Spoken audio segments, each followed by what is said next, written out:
Vamos lá, boa noite. Roberto já entrou.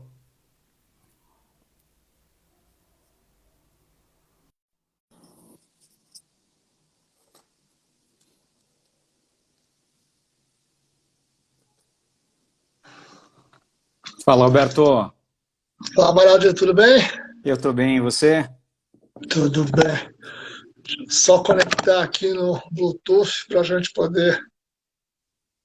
Tá tranquilo aí com a tecnologia?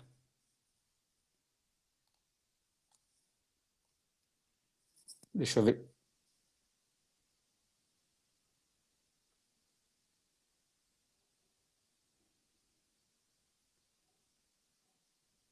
Tô, Você tá me ouvindo? tô te ouvindo. E você, tá me escutando? Eu tô te escutando. Deu uma travada, não sei se foi para todo mundo, mas para mim Eu ficou. acho que meu Bluetooth não entrou aqui, tô só. Peraí que a gente já ajusta.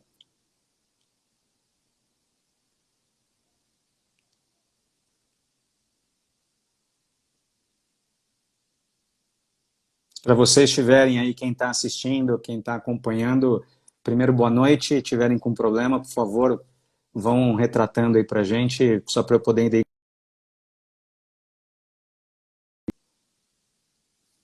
Ele caiu. Peraí que eu vou chamá-lo de novo.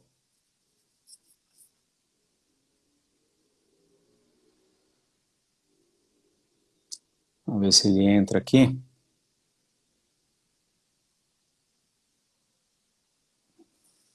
Alberto Amaral. Vamos lá, conectando novamente.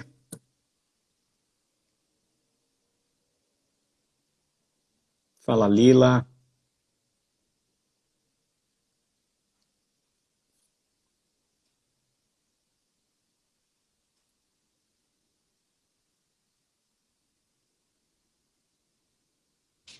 Esses probleminhas de conexão aí a gente vai ajustando. Eu tenho acompanhado algumas boas lives aí e esse problema é corriqueiro.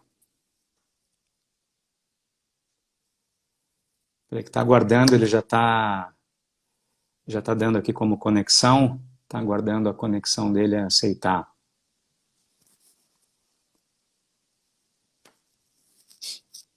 É normal, né, Ju?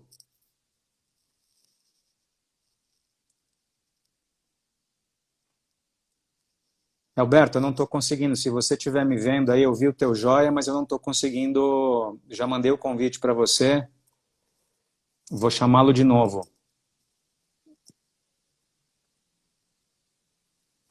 Acho que agora eu entrei. Opa! E aí? E aí? A gente já tem bastante gente ansiosa aí para poder nos assistir, poxa. E Esse aí, mundo tudo em paz? tecnológico, tudo em paz. E você? Nesse Também. mundo de tecnologia, né? A gente não pode prever tudo que vai acontecer.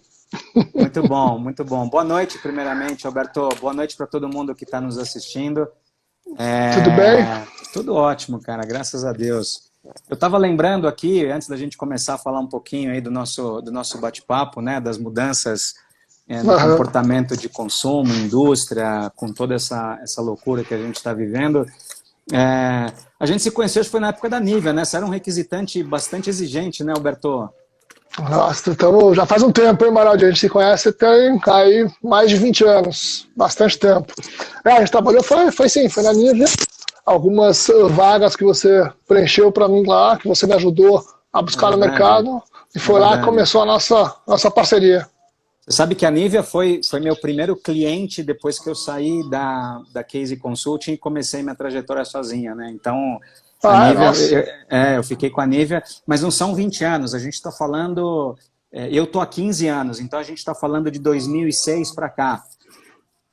por aí. Acho que É, é, pode ser por aí.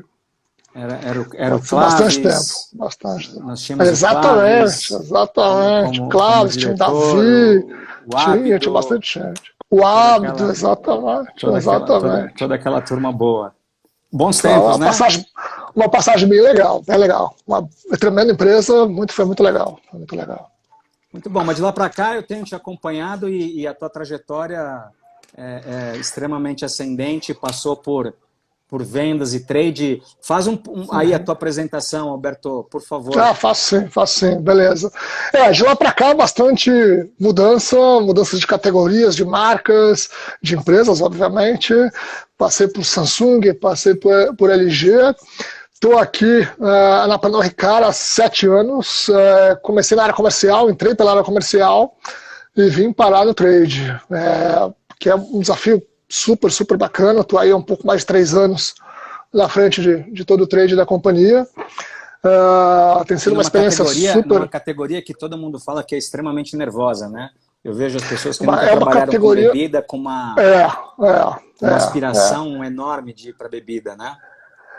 Lógico assim, depende do tipo de bebida, tem uma aceleração maior. Por exemplo, o mundo cervejeiro é muito mais dinâmico, muito mais rápido, porque o consumo é muito mais rápido. Um destilado, né, um gin, uma vodka, um whisky, tem um consumo um pouco mais lento, né? Eu digo que você não compra uma garrafa todo dia de whisky, salvo exceções. Mas sim, é uma categoria bastante nervosa, né? Nós temos um país aí cheio das suas artimanhas de estado para estado, o que dificulta, né? E acaba fazendo a gente ter mais atenção ainda no detalhe. Mas sim, é uma categoria super interessante, mas super, super tensa.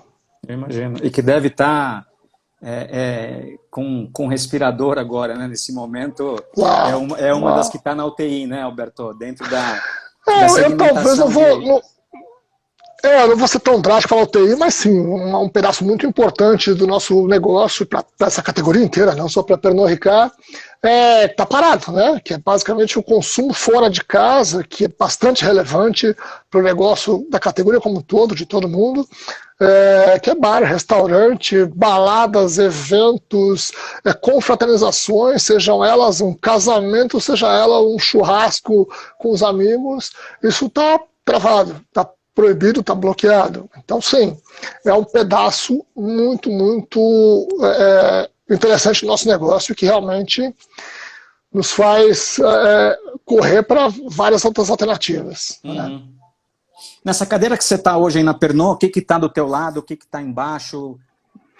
Contar um pouquinho como é que é aqui na Pernod Ricard. Bom, eu estou com todo o trade, né? O trade inteiro da companhia está comigo. É uma área bastante nervosa, uma área, a gente costuma falar que é a área meio, ou seja, é a área que fica ali, que conversa com o marketing, que entende o que marketing almeja e deseja para suas marcas e transforma isso para que a gente possa falar com vendas e a gente, junto com a área comercial, possa colocar realmente isso no mercado, para fazer com que as marcas se desenvolvam, mas não só as marcas, né? A gente também tem que cuidar dos canais que a gente atua, né? Porque desenvolver marcas significa achar os melhores caminhos para elas, e os caminhos, no final, são esses canais, né? Seja ele o que a gente chama de on-trade, que são os canais de bar, restaurante, eventos, seja o canal off-trade, que aí acaba sendo os supermercados, atacados, distribuidores, e o offline, o online também, desculpa. Então, realmente, o grande negócio do trade é estar no meio tentando bolar essa estratégia e como é que eu aterrizo essa estratégia dentro do mercado, para o consumidor ser impactado, para o shopper ser impactado e para os nossos clientes também entenderem o impacto que isso pode causar para o negócio deles, entendeu? A gente vai falar bastante de trade marketing. Bom, de novo, para quem está nos assistindo, um boa noite. Quem quiser fazer um convite aí, estender esse convite para algum amigo, esse aviãozinho que está embaixo aí, é só clicar nele, ele vai, a gente consegue trazer mais gente. Ô, Alberto, a Pernod hoje como companhia, fazendo um preâmbulo aí, como é que ela é hoje global e como é que ela está hoje posicionada aqui no Cone Sul e até um pouco de Brasil também? Legal. Bom, somos uma empresa aí de mais de 19 mil falando, uma empresa que está em todos os continentes, uma empresa... Se você puder repetir, cortou, Alberto, desculpa. Uma empresa de mais de 19 mil funcionários, uma empresa que está em todos os continentes, com faturamento acima de 8 bilhões de euros, uma empresa bastante grande, disputa a liderança em vários mercados dessa categoria de bebidas alcoólicas. Então, nesse mercado que nós estamos no Brasil, ela hoje é a segunda, né, atrás de apenas de um grande concorrente aí, que é a Diageo. E a gente tem uma força bastante grande, um portfólio de marcas bastante interessante. Esse é um dos nossos grandes diferenciais. Nós atuamos em várias frentes, então entregamos para esse consumidor e também para os nossos parceiros uma possibilidade grande com esse portfólio que a gente tem. Eu acho que esse é um diferencial bem interessante. Eu posso falar, aqui no Brasil, como eu falei até no começo, é um mercado bastante tenso, porque é um mercado, lógico, câmbio é uma coisa que influencia muito, que temos muitas marcas importadas, né? A tributação que a gente vive no Brasil também é algo que influencia bastante esse business, porque a gente tem aí vários estados com diferenciações, e isso muda o tempo todo, infelizmente. Então você fica o tempo todo perseguindo esse ajuste para poder adaptar o que você entrega para o teu cliente e também para o teu consumidor, para evitar que ele sinta essa variação o tempo todo. Sim. Então, como você falou lá atrás, é um mercado super nervoso, e a área de trade é uma área, e aí eu vou puxar a sardinha para o meu lado, do lado do meu time, é uma área que tem que ser casca grossa, português claro, que a gente fala, é uma área que realmente vive esse nervosismo do desejo de como desce isso para o mercado, como a gente fala com esse desejo que a companhia tem, que as marcas têm, como esse desejo se mostra na realidade na frente desse consumidor. E as principais categorias, a gente está, como é que são categorizadas elas, Alberto? E a participação delas também? Tá, a gente está em muitas frentes, como eu te falei, o nosso diferencial é o portfólio, mas as três principais categorias são whisky, no Brasil são whisky, vodka e gin. Gin com um crescimento bastante interessante, é a categoria que vem mais crescendo, isso é uma tendência, não é só aqui, isso é uma tendência global, isso já uma máxima aconteceu. Que gin tem uma quantidade calórica muito menor, né? Depende do que você mistura, né? Depende do que você mistura. Você não e a toma quantidade gin que você sozinho, bebe também, né? a quantidade. Mas essa é uma máxima que criam, né? Consumidor, a gente sabe que a gente espalha um monte de coisas no mercado, mas não, é uma máxima que depende com o que você toma, né? Se você toma com um energético é uma caloria, se você toma com um refrigerante é outra, se você toma com frutas é outra, então isso depende com o que você toma. Isso vale para todas as bebidas, né?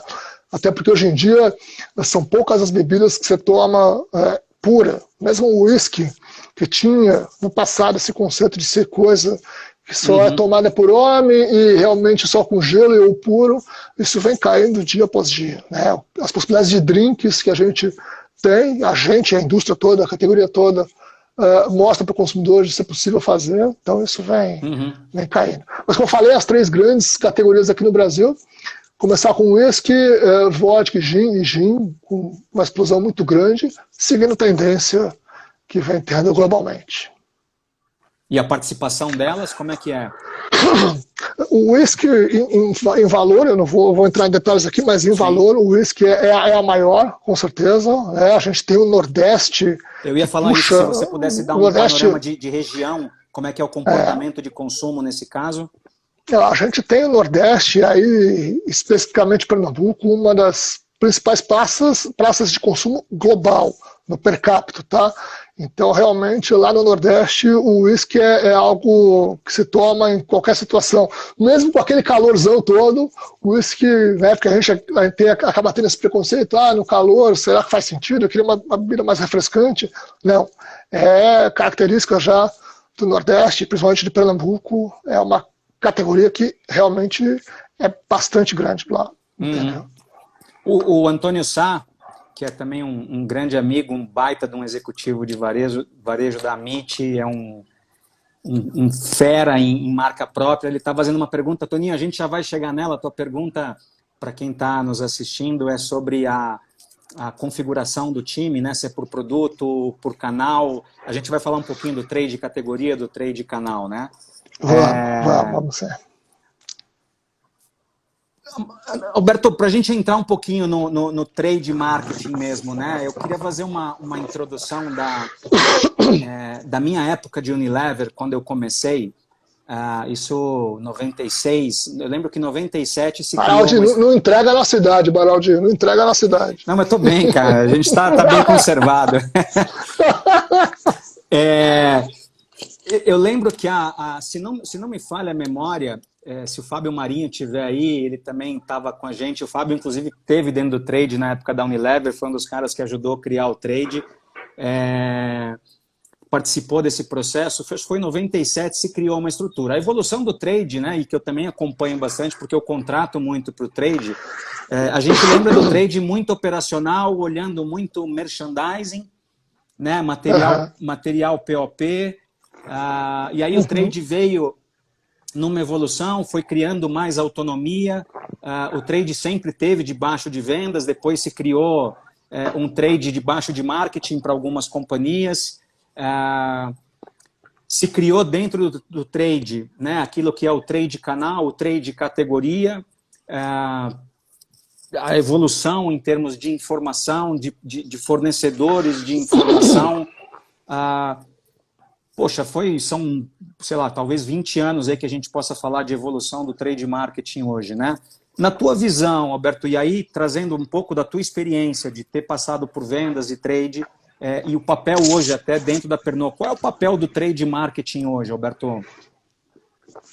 Baralho, até puxando um pouco aí que você trouxe pela memória, o que você viveu lá no passado. Sim, o trade foi criado basicamente lá nos primórdios para ser uma área que ajudasse na implementação do que era pensado na companhia como um todo, seja em marketing, seja na área comercial. Era alguém para quase que basicamente estruturar a implementação. Então tinha a equipe de merchandising e aí colocava na rua qualquer tipo de material POP que fosse criado, material promocional, seja display, seja cartucho, seja qualquer tipo de materialzinho. Como se gastava dinheiro, existia. Seja qualquer coisa que fosse criada no passado sem muita inteligência ou muita observação no detalhe de como esse consumidor ia consumir ou se valia a pena ou não. E acho que essa é um pouco da evolução que o trade foi ganhando ao longo do tempo. Até se a gente parar para pensar, o trade é uma área relativamente nova nas empresas. Mas que você fale 10, 20 anos, né, marketing existe há muito mais tempo que isso, área comercial, então nem se fale. Né, nenhuma empresa que mexe com comércio começa pela área comercial, começa vendendo. Né, e o resto vai vindo na sequência. E aí o trade veio ganhando sua relevância a partir do momento que foi colocando dados para serem usados, ou seja, foi ganhando inteligência. Então, no final, a evolução do trade de apenas de uma implementação para um trade estratégico é nítida, porque os trades hoje em dia, em todas as grandes empresas, usa todos os dados ao favor do negócio. Então, assim, a inteligência de qual o melhor lugar para você ganhar dinheiro, ou seja, onde está a rentabilidade, seja lá por canais, seja por marca, como é que eu falo com esse shopper, ou seja, o que o shopper busca, qual é o caminho de consumo dele, ou seja, qual é a jornada de consumo que esse consumidor e esse shopper tem até chegar na escolha de definição de produto. Então, essa inteligência que o trade foi trazendo para a discussão de negócio. Então, até já enveredando um pouco para o que é hoje na Pernod Ricard Trade, a gente costuma brincar que é a área meio da estratégia do negócio. Ou seja, ela participa no desenvolvimento da estratégia e ela está ali tentando fazer o pensamento que ela discute com o marketing das marcas, ou seja, o que as marcas desejam, como é que as marcas querem se posicionar. A gente, junto com eles, pensa nisso. Lógico, eles são os donos das marcas e a gente acaba... Como é que ele traduz isso para descer para o ponto de venda? E aí seja ele o ponto de venda qualquer, e a gente tem vários, né? E aí eu já até estou emendando, se você estiver indo muito na frente, você me interrompa. O trade na Pernod Ricard, ele é basicamente dividido em 3 categorias, uma área de categorias, que cuida das marcas, que fala a inteligência do shopper, como é que ele vai se comportar, como é que eu quero falar com ele, o que as marcas têm, qual é o papel de cada marca, dentro da estrutura do portfólio inteiro, da categoria inteira. E eu tenho 3 canais que basicamente tem a inteligência dos canais. Né? Eu, até para ser mais metafórico, o trade de categorias ele desenvolve o carro. Né? Então, estou fazendo uma metáfora aqui para brincar um pouco. Ele cria o carro, o formato do carro, os acessórios desse carro, como é que ele quer posicionar esse carro no mercado. E o trade canais, a minha área de trade canais, fala quais são as melhores estradas, né? Então, qual é a estrada que você vai acelerar baseado nesse papel que você quer para sua marca, qual é a estrada que tem mais dificuldade, custa mais caro, que é menos desenvolvida. Então, esse é o papel do canais e categoria. E junto, eles fazem a descida disso, ou seja, eu tenho o carro na pista certa, e eu entendo como é que é esse carro, e eu entendo como é que é essa pista. Então, no final, eu sei o que eu quero para minha marca, como é que eu quero que o shopper me veja, como é que eu quero que o consumidor me veja, desde saindo de casa, ou seja, o marketing fala com ele dentro de casa e acessa ele por redes sociais, por TV, por jornais e revistas, hoje muito menos, mas ainda tem esse tipo de acesso. E aí, como é que a gente fala com ele no ponto de venda, na hora que ele chega para consumir, ou na hora que ele se depara com uma gôndola, ou ele se depara com um cardápio num bar. Então, a gente traduz isso, né? Essas são o carro e as estradas, né? Agora, muito embora o time seja o mesmo, todo debaixo da tua estrutura, em algum momento há algum tipo de conflito de interesse daquilo que é categoria, daquilo que é canal, de ações, ou isso não acontece, Alberto? Não, conflito de interesses não, porque no final o interesse é um só. O interesse é a companhia conseguir posicionar as suas marcas de acordo com a estratégia das marcas e conseguir usar os canais para chegar nesse consumidor de maneira rentável. Ponto. Então, isso no final é isso que interessa. Então, o conflito não tem como existir. A gente tem que achar a melhor solução para chegar nesse consumidor, no lugar que a gente quer que ele tenha acesso e de maneira rentável para a companhia. Então, não sofro isso, eu não vejo esse sofrimento na área de trade. Acho que isso não acontece em nenhum lugar. É óbvio que tem uma integração muito grande para a gente entender qual o melhor jeito de descer essa estratégia. Isso é óbvio que o debate existe, os desafios estão lá para serem conquistados, mas não vejo conflitos.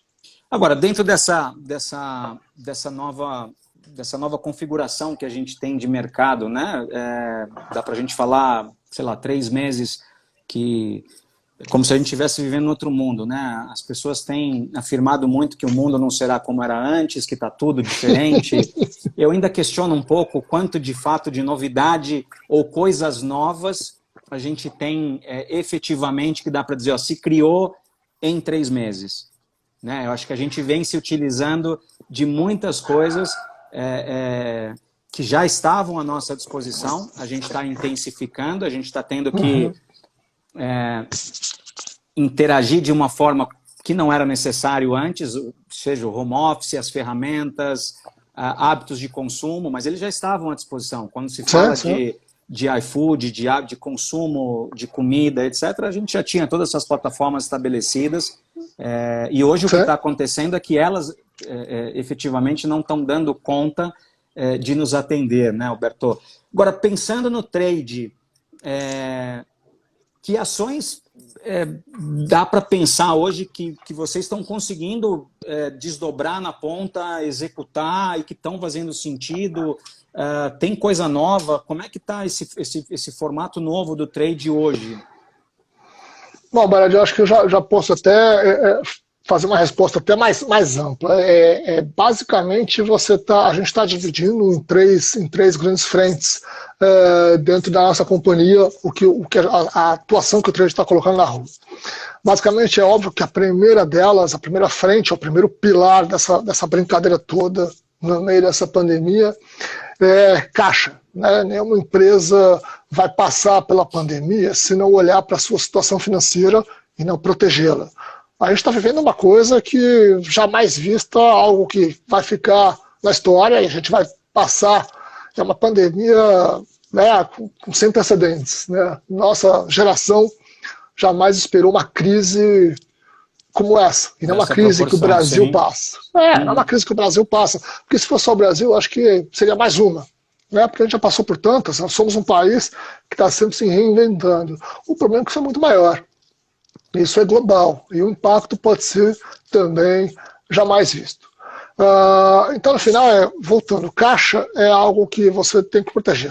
Para a sua empresa sobreviver a esse problema que a gente não sabe por quanto tempo dura, caixa é a primeira coisa a ser observada. Então, os gastos, os custos, tudo isso tem que ser travado, porque o que interessa é o curto prazo. O futuro, né, como diz o ditado, a Deus pertence. Qualquer investimento que se tinha de futuro, qualquer olhar que se tinha de futuro, nesse momento ele fica parqueado, ou seja, ele fica de canto. Não é que ele é abandonado, mas ele fica sob aviso, até que a gente entenda os movimentos do consumo, os movimentos dessa pandemia. Então a gente, na Pernambuco Ricard, sim, bloqueou tudo o que estava para desenvolvimento de futuro, seja ele de marca, seja ele de canais, o negócio como todo. O que está investimento para o futuro se parou.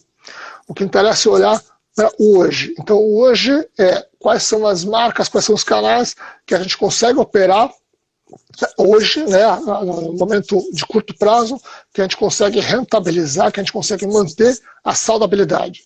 Então, isso é o que foi primeiro feito. Segundo ponto é como é que eu falo com o consumidor. Porque esse consumidor não está mais na rua, não está mais no evento, não está mais na festa, não está mais consumindo, seja ele no supermercado, como consumia antes. Então, como é que eu falo com ele? Como é que eu acesso ele da maneira mais dinâmica possível? Porque o mundo é outro. E aí, seja através desses parceiros que você falou que já existiam, já tinham a sua consolidação rápida, a vida, um James, o iFood, essas plataformas eletrônicas que já existiam, já tinham a sua consolidação, agora só ganharam uma escala maior. Esses são parceiros importantes, e a gente sim está atuando com eles, e de várias maneiras, até maneiras que a gente antes fazia muito timidamente, a gente agora está escalando para se provar e para entender qual é o melhor jeito de falar com esse consumidor. E também outro pilar importante é achar acessos direto com o consumidor. Não só esses de last mile, como a gente costuma falar, que são de última hora para o consumidor poder consumir, mas também a própria Pernambuco Ricard. Então eu posso citar alguns exemplos. A nossa área de marketing criou o The Cloud Bar, que é basicamente uma plataforma no Instagram de entretenimento. Não é para vender nada, a gente está lá tentando trazer entretenimento para dentro de casa para essas pessoas, porque hoje com o confinamento, né, já se passado aquele primeiro momento de pânico, onde as pessoas aumentaram seus estoques de produtos básicos, mais de 50% em casa, essas plataformas começam a crescer, porque a gente viu aí o que as lives têm trazido, são recordes históricos no mundo, né? Então, o entretenimento em casa é algo que a gente sim está investindo para ajudar com que as pessoas tenham entretenimento. Então, basicamente acabei não falando mais um jeito de falar com esse consumidor, além do The Cloud, a gente também criou um experimental que chama Drinks at Home. Ele está funcionando aqui em São Paulo, é basicamente um chatbot, ou seja, um WhatsApp inteligente que troca informações e você consegue comprar um produto nosso, né? A gente tem um portfólio ali colocado, você consegue comprar um produto nosso e não só o produto em si. Você recebe em casa um pouco da experiência que você tinha na rua. Ou seja, você recebe um produto, uma garrafa, com os insumos já porcionados e também com aquela experiência de ter uma taça, de ter um copo diferenciado para você fazer o que você costumava fazer na rua. Né? Se ir num restaurante, num bar, tomar um drink, porque lá seja um drink super bacana, super legal. Só que você não faz isso em casa. Então, como é que eu te ajudo a fazer isso em casa? Então, se eu tiver que retomar, desculpa, só para não ficar, falei bastante coisa, não, mas caixa. Ok. Caixa da companhia vem em primeiro lugar, ou seja, proteger a saúde financeira para que a gente passe por essa tempestade e a companhia saia relativamente saudável. O segundo é falar com esse consumidor, né, seja ele direto ou indiretamente, seja ele através dessas plataformas que já existem, ou a gente achando plataformas para acessar ele e buscar algum tipo de entretenimento para que ele possa viver uma certa experiência em casa. Né? Roberto, como é que... eu tenho duas perguntas, né? Quer dizer, uma tá dando para fazer um ROI disso tudo? E aí são três, na verdade. Além do ROI que se está dando para fazer, como é que o trade está atuando dentro do digital? Ou seja, quais são as ações que está dando de fato para serem implementadas, executadas no digital? Você citou algumas, mas tem alguma específica? Você citou alguns canais, né, que a gente pode acessar e ter um pouco mais de experiência também. A gente está abrindo várias frentes digitais, como eu te falei, sejam elas de terceiros, já existentes, um Rappi da vida, sejam elas proprietárias, que a gente agora pilota para ou falar, ou entreter, ou vender para esse consumidor. É óbvio que todas elas, as que já existiam, né, os e-commerce da vida, eles sim dão ROI, eles sim funcionam muito bem. A gente está ativando com mais promoções ou mais coisas que a gente possa, o consumidor, olhar de outra maneira, né, olhar um pouco mais, né, porque não esquece, é uma categoria que você consome muito mais fora de casa. E hoje está dentro de casa.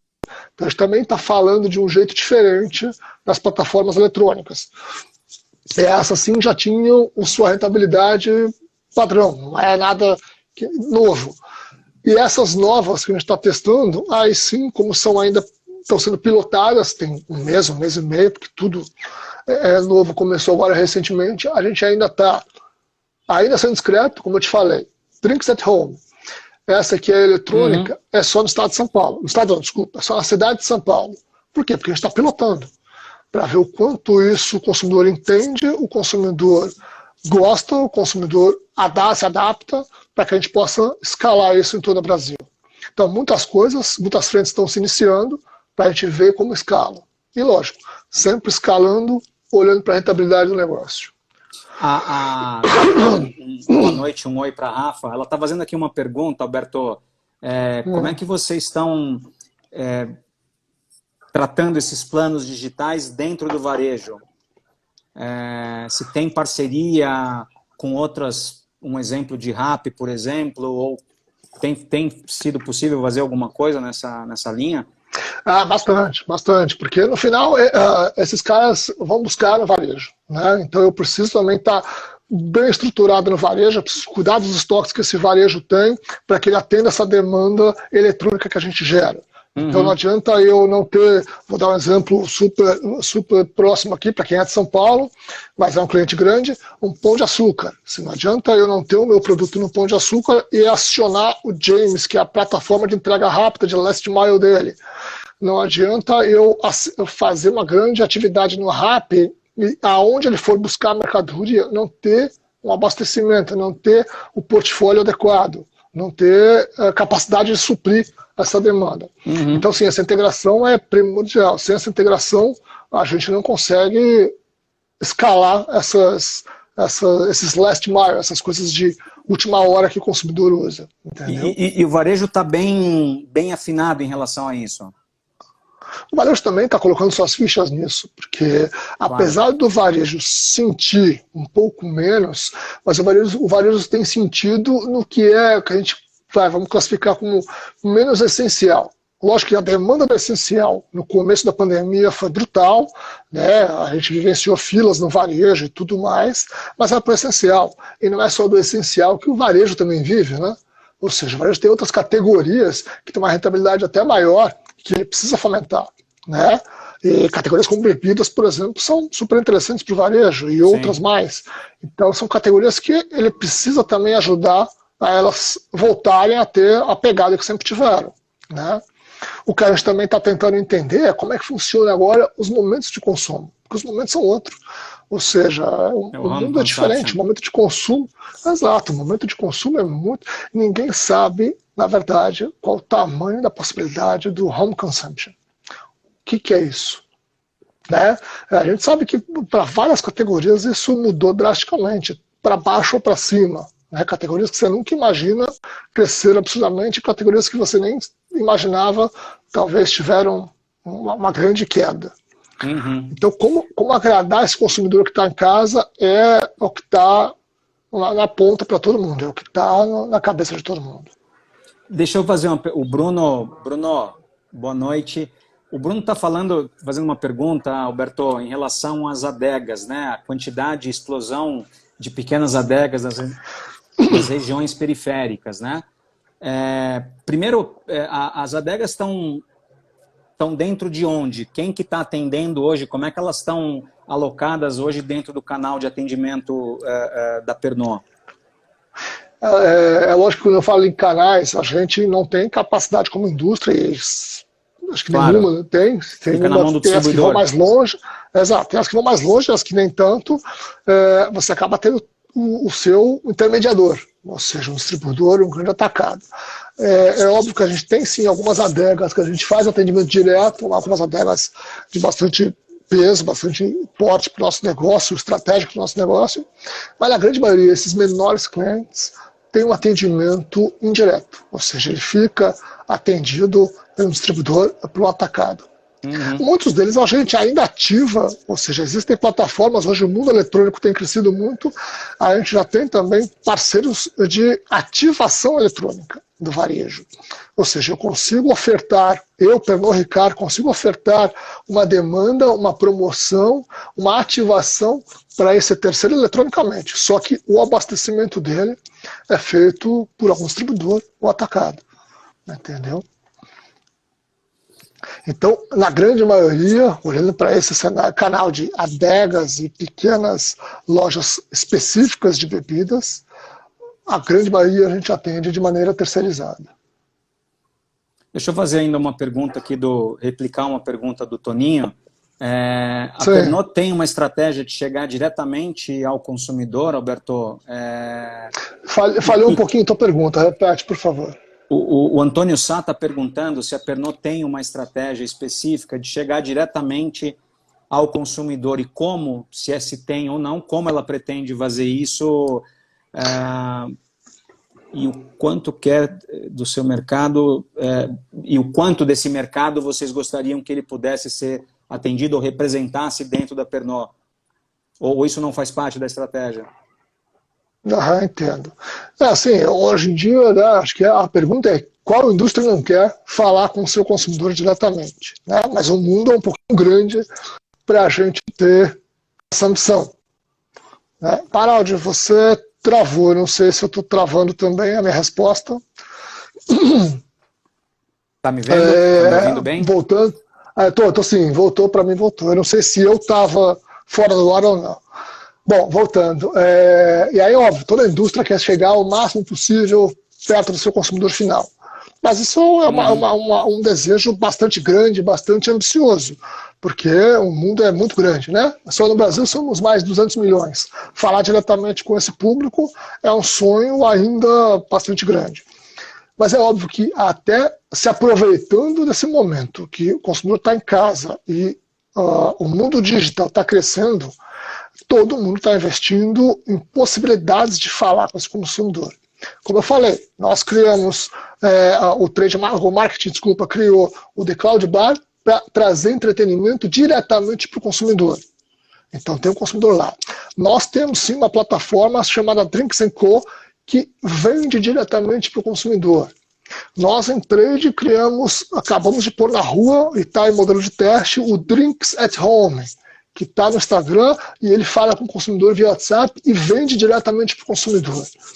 Então, óbvio que todo mundo quer falar com o seu consumidor, com o seu shopper, com a pessoa que realmente compra o seu produto. Mas não é uma coisa simples de se escalar.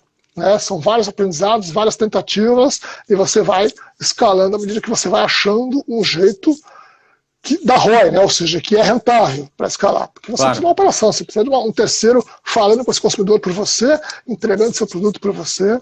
Não é uma coisa simples para nenhuma categoria. Mas sim, é o objetivo da Pernod Ricard, eu só não vou falar em números, mas sim, é o objetivo a longo prazo da Pernod Ricard, cada vez mais falar com esse consumidor. Roberto, a gente tem um sério risco aí de no médio e longo prazo, a gente ter uma queda de poder aquisitivo, né? O Bruno está fazendo uma pergunta que se hoje já tem um pensamento de médio e longo prazo, ou até imediato, de se pensar em formatos diferentes de embalagem para poder gerar consumo e você ter uma aquisição com valor menor na ponta, ou isso não faz parte também não está no radar? A gente já tem isso já faz parte sim da nossa empresa, sempre olhar, porque a gente entende que numa recessão, pelo menos o que a gente viveu até hoje, numa recessão, a pessoa não sai daquele nível de produto que ela está acostumada a beber. Né? Então ela tem no seu hall de produtos, hall de marcas, ou hall dentro da categoria, um hall de marcas que ela entende, que ela gosta, que ela aceita consumir. São 2, 3 marcas, não é muito mais variável que isso. Então, se eu tomo uísque, eu tenho 2, 3 marcas que na minha cabeça fazem sentido, custo-benefício. Isso para todas as categorias, né, de bebidas. Então, sim, a Pernod Ricard, por exemplo, tem nos seus top 5 ali as embalagens de litro e de 750 ml, por exemplo. Então você já encontra variações de embalagens com variações de preços para poderem entregar para esse consumidor que cai a sua frequência de consumo, poder também ser mais affordable, ou seja, o dispêndio dele ser mais, naquele momento de situação financeira, está mais encaixado dentro do seu orçamento. Roberto, por último, para a gente fechar um pouquinho essa viagem aqui no trade, né, e a gente ir um pouco nesse hábito de consumo, mercado, indústria, as empresas estão vivendo uma dicotomia, né, ao mesmo tempo de ter que cortar, você falou um pouco isso no início de caixa, mas eu tenho visto muito as primeiras providências de vamos cortar budget, a gente precisa enxugar, e isso reflete um pouquinho naquilo que... em termos de informação, ou seja, vou dar um exemplo, né? Empresas que não tinham na sua estrutura uma plataforma de analytics, por exemplo, né? Ainda que se diga, bom, trabalha com o que você tem de informação. Aquelas que já tinham uma plataforma de analytics, por exemplo, já estavam ou estão já um passo à frente e conseguem com isso trabalhar melhor, mas ao mesmo tempo, bom, eu preciso investir nisso, e agora? O que eu faço? Se a gente tem uma recessão, a gente precisa cortar, o que passa a ser essencial agora pensando no trade, naquilo que está na ponta, ou seja, uma empresa do porte de Pernod compra informação de todos os tipos para tomadas de decisão, para planos estratégicos. Como é que fica isso agora? O que passa a ter um critério de essencialidade de fato número 1? Como a gente falou um pouquinho no começo, né? O que vem primeiro é proteger o caixa da companhia. Nessas horas, o Baraldi, até todas as coisas que a gente comprava para desenvolver o futuro são revistas, porque se é algo que eu compro, seja de informação, seja de ferramenta, que é para me mapear o futuro, para me desenvolver o futuro, será que eu preciso de todas elas? Então isso passou pela nossa companhia. Até coisas que a gente julgava essenciais, elas estão sendo revistas, elas são revistas. Porque no final, o essencial como eu falei, e volto a repetir, é o caixa da companhia. A companhia está saudável num momento tenso como esse, para que a gente passe. Né? Eu vou cortar, né, vou ser bem mais radical na palavra, eu vou cortar um braço, uma mão, mas eu ainda vou continuar vivo. E talvez isso é necessário para todo o business. E a Pernod Ricard sim olha para isso e faz isso. Nesse momento eu vou deixar isso de canto, porque eu não vou investir nisso, e vamos continuar olhando para o que a gente consegue entregar no curto prazo. O curto prazo é essencial para a gente, então a gente fica olhando para o curto prazo, fica investindo em coisas que são rentáveis, em marcas prioritárias, em canais prioritários, em atividades que tragam resultado de curto prazo, para que o dinheiro não seja, não vaze, não seja algo que, mas isso aqui vai me ajudar no futuro. Mas que futuro? Então, porque a situação hoje qual é o futuro? Ninguém dá essa resposta. Então, fazer investimentos, pensando em sair da crise como a gente fez, ou como empresas fizeram numa crise passada, acho que hoje a situação é um pouco mais delicada. Muito então, mais. Isso lógico. As companhias têm que olhar. Nossa empresa é global, então globalmente tem esse sofrimento. Então você imagina, há mercados que estão muito mais sofridos que o nosso e que talvez todas as outras áreas, os outros países vão ter que ajudar a subsidiar para que a companhia como um todo possa passar por essa crise. Isso acontece com todas as multinacionais. Então, talvez vai ter muitas empresas multinacionais que o Brasil não é o pior cenário, mas vai ter outro país que está muito pior e o Brasil vai ter que ajudar a financiar, ou pagar, ou suprir essa perda. Então, todo mundo tem que olhar para a caixa. Mas a gente tem um dilema lá na companhia que é o seguinte, para bom negócio não falta dinheiro. Ó. Então, se a gente acha, por isso que a gente testa muitas coisas, se testa ali, bastante pé no chão, essas frentes novas que a gente está abrindo e tem aberto, ainda mais em comércio eletrônico. Uhum. A gente tem um grande olhar para cima delas, sejam elas quais forem, e sim, se a gente entende que elas estão funcionando, e é isso que vai ser a nova onda, a nova tendência, a companhia vai pôr as suas fichas ali, entendeu? Muito Isso bom. vale para tudo, mesmo se o off-trade, os eventos que no futuro devem voltar, ou um trade que deve voltar, a companhia não perde o olhar, mas a companhia, sim, enxuga qualquer coisa que não faça sentido para fechar a nossa ano fiscal. Nós estamos em fechamento de ano fiscal. Entendeu? Ô, Alberto, na categoria de bebidas em particular, a demanda de consumo ela é gerada pela socialização. Ao mesmo tempo, as categorias não podem estimular consumo que gerem socialização. Como é que fica isso, cara? Isso é realmente um bom ponto. Ainda mais a nossa empresa que tem, esse é o lema, foi criada com esse lema, né? O fundador da empresa usava esse mantra, a empresa foi criada para gerar convivência, uma empresa de geração de convivência. Até porque a nossa categoria, ela só anda porque gera convivência, porque as pessoas convivem, e convivem de todas as maneiras Exato. possíveis e imaginárias. Isso para alcoólicos como um todo, né? Não é só as nossas categorias.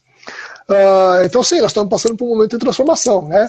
A convivência, de maneira geral, foi cortada, ou seja, foi bloqueada, e é por isso que a gente está levando para dentro das casas esse jeito de que as pessoas consumiam fora. Ou seja, por isso que a gente está achando possibilidades e testando possibilidades de entreter essas pessoas, porque elas saíam de casa para ser entretidas. Saíam para eventos, para shows, né, para baladas, o que quer que fosse. Ou para socializar até com amigos e churrascos, essas coisas todas. Então a gente está tentando gerar isso para dentro de casa. Conteúdo é muito importante nessa hora. A gente tem uma área gerando conteúdos, não só se preocupando com vendas em si, ou seja, eu tenho que vender tantas garrafas, tantas caixas. Isso é importante, porque a companhia vive disso. Mas se eu só pensar assim, vai ser muito simples. Então, o conteúdo é muito importante. Desafio gigante, né? Super. E a gente também está tentando achar meios de entregar para dentro de casa, que eu já falei no começo, o jeito que você consumir lá fora, aquele drink bonito, aquela taça bonita, aquele copo bonito, aquela mistura super interessante que eu não me arriscava a fazer em casa, porque eu não fazia ideia como eu fazia, e a gente está procurando entregar isso para o consumidor. Então, a gente testa isso, está fazendo isso, como é que eu entrego já o serviço completo para esse consumidor, e de uma maneira fácil, com uma explicação, com uma direção. E acho que isso vale para outras categorias. É o que você vê acontecendo com alimentos. Né? Você vê as indústrias de alimentos também tentando fazer, e o consumidor, com esse tempo diferente que ele está tendo agora, ele está buscando isso. É o jeito de entreter, é o jeito de também poder sair um pouco daquela neurose de não ter muito o que fazer, se sentir um pouco preso. Ele está investindo nisso. Ele está fazendo cursos online, e está querendo comprar os insumos para cozinhar e aprender a cozinhar, ou cozinhar de maneira um pouco mais gourmet, como falam por aí. E os drinks passam pela mesma situação, ou seja, eu vou tomar em casa, vou socializar em casa. A categoria de alcoólicos também está fomentando isso. Né? Como é que eu te entrego um pouco dessa experiência que você vivia lá fora, que você não pode viver hoje, como é que eu te entrego na sua casa? Por isso que esse jeitão de happy hour eletrônico, happy hour, quase que a gente está fazendo aqui, um bate-papo eletrônico, as pessoas estão fazendo isso. Eu, por exemplo, tenho daqui a pouco. Eu tenho um happy hour com amigos e vamos bater papo, socializar, e lógico, tomando nosso drink. Não, perfeito. Ô, Alberto, o trade, cara, dá pra gente ficar horas e horas aqui falando, é delicioso. Pra gente sair do trade agora, entrar um pouquinho, o Toninho tá fazendo, o Antônio Sá tá fazendo aqui uma outra pergunta que já era parte do nosso processo aqui de encerrar. A gente está caminhando para os últimos 10 minutos da nossa conversa. Legal. Quando a gente pensa em varejo e indústria, né, o que mudou nessa relação? O que tem para mudar? Como é que está sendo hoje, na tua visão, um pouco da prática, aquilo que está acontecendo? E aí a gente pode falar um pouquinho dos comportamentos, né, da indústria, até do consumidor também. na tua visão em relação Principalmente isso, principalmente isso. E o que tem por vir, porque a gente está falando de... Hoje eu estava conversando com um colega por telefone, a gente fala, cara, como é que tá do teu lado? Eu tô igual o Almir Klink em neblina. Não dá para saber para onde a gente navega, né? E sem GPS, realmente. Esse é o detalhe, né? Realmente. Então, mas fala um pouquinho desse contexto, Alberto. Não, eu acho que até a modernização do negócio e dessas bases de dados que hoje em dia a gente está sendo massacrado por informações, ou seja, a gente está tendo muito mais informações do que a gente teve a vida toda e de várias maneiras. Quem está sobressaindo nesse mercado, seja indústria, seja varejo, é quem melhor trabalha com isso. No final, a informação é o que interessa para qualquer negócio. Então, quanto mais informação você tem, isso não preciso nem falar, né, isso já é a máxima que todo mundo sabe, é o que vai drivar o nosso mundo. E seja essa informação durante o Covid, antes do Covid ou pós o Covid. Então, você olhar para todas as frentes e conseguir consolidar isso, para que isso te norteie, é óbvio, para qualquer indústria, para qualquer varejo, para qualquer negócio, é o que vai te levar a ganhar mercado, a ganhar dinheiro. Então, acho que quem está preocupado com isso é quem está na frente. É óbvio que também não adianta você comprar milhões de dados e não analisar e não souber transformar isso em ação, porque dados também nos confundem, né? Eu acho que hoje sim, e acho que o trade é uma prova disso, né? Como a gente falou no começo, o trade, no final de um executor de ponto de venda, ele passou a ser parte da estratégia, ele passou a ser um definidor de estratégia, uma área que fala da estratégia, fala com esses dados. E é isso que o trade faz com os varejos, ou com o mercado que fala. Ele troca essa informação, ele pega os seus dados, desculpa, Balaudio, ele mostra os seus dados, ele usa os seus dados para poder fomentar negócio. E o varejo também está investindo nisso. A gente vê vários grandes varejos investindo nessas plataformas eletrônicas que podem entender como esse consumidor consome. Então tá aí, também usam esses dados em favor do negócio. Vendem esses dados, comercializam esses dados, usam esses dados para fomentar qualquer entrega, seja ela de volume, seja ela de imagem, ou seja ela de momentos de consumo, né? Cada vez mais você entender como o consumidor consome é o que te faz ganhar tração, ou seja, ele em que canal for. Então a inteligência do negócio, e isso não vale só para mercado, não, para varejo, não. Acho que vale, por exemplo, nos canais que a gente atua, no trade, vale para essas plataformas eletrônicas de rápida, vídeo e tudo isso. Não é só quanto vendeu e que vendeu, é que horas vendeu, para que bairro vende mais, né, que tipo de pessoa consome, harmonizou com o quê? Ou seja, comprou bebida, ela comprou mais alguma coisa, para você poder entregar as ofertas que esse consumidor gostaria de receber. Então, cada vez mais essa inteligência de dados e como é que o consumidor se comporta é o que vai fazer você ganhar escala, é o que vai fazer você ganhar atração e ser mais relevante para o consumidor e ter um negócio com maior participação. E a relação, eu sei que a Pernod já tem um modelo de home office já bem avançado, ou seja, não está sendo novidade para vocês isso, mas essa relação de negócio, equipe, vendas, comprador, área comercial, como é que está hoje, Alberto? Lógico que assim, é o que você falou no começo, nós, Pernod Ricard, graças a Deus, não sofremos com essa situação nova, que não tem mais gente na sala de espera, né? Galera chama, agora não tem, agora não tem. Acabou. Acabou. Nesse momento está bloqueado, é impossível. A Pernod Ricard protege seus funcionários, a Pernod Ricard exige que todos os funcionários cumpram a lei local do seu estado, da sua cidade, mas monitora também essa futura liberdade que a gente entende que uma hora deve chegar. Então a gente vem, a companhia como tudo, a direção inteira da companhia faz toda quase santa semana a revisão desses protocolos, né? A gente, lógico, recebe também muitas coisas de protocolos globais que também nos norteiam, mas a companhia olha muito para isso. É como todo mundo, se a gente não olhar para quem trabalha, para quem faz o negócio acontecer, por mais que o negócio sobreviva, ele vai continuar sofrendo, porque a gente não vai ter as pessoas com saúde para tocar e para fazer as coisas evoluírem, né? Então, o olhar da companhia para as pessoas é realmente bastante grande. O que facilitou foi a companhia já ser toda digital. A companhia sempre investiu muito globalmente nesse cenário, né, digital.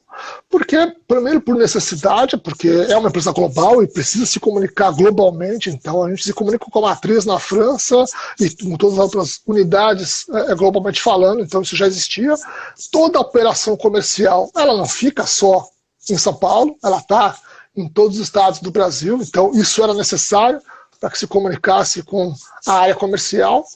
Então, o que aconteceu foi apenas que o escritório acabou sendo todo remoto, porque a gente também já tinha no escritório esse trabalho de home office. Então, uma vez por semana, as pessoas tinham essa flexibilidade de estar em casa até para poder ter a sua vida também pessoal administrada.